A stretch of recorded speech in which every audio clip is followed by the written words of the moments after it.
With 54 days until decision 2014, you are already being bombarded with commercials on air and online with no end in sight. 24-hour News 8 political reporter Rick Albin takes a look at how much money is on the line when it comes to where it comes from, I should say, what it buys as well. Yeah, the where it comes from is really kind of the change. In fact, we've seen the changing face of elections over the last several cycles, and it means that there is more money from more sources in more races than ever.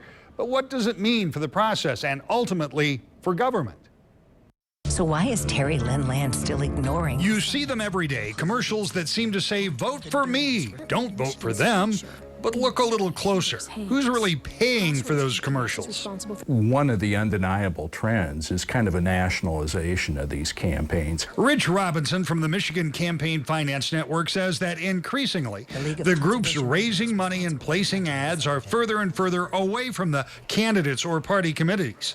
In other words, outside sources with their own agenda supporting candidates with money from who knows where. The committees are relatively narrow focus. Sometimes their funding base may be very narrow. In a lot of cases, the nonprofits, we have no idea whose money it really is. And that is perfectly legal for such committees formed outside of a campaign or party. I don't have to tell you who put money in that campaign account or into that account, do I?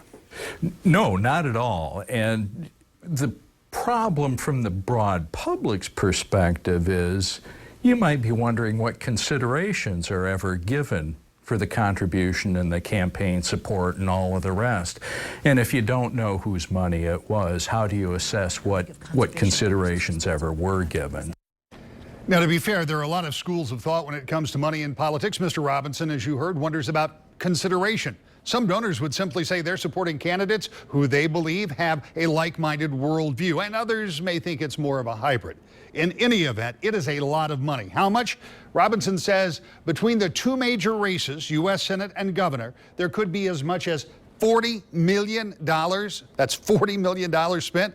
To give you an example, if the median annual income for Michigan was around $50,000, and actually it's a little less than that, that would fund 800 families for a year for just the money that will be spent on these two elections alone. And keeping in mind, the vast majority of that cash will be raised and spent by sources other than the candidates themselves.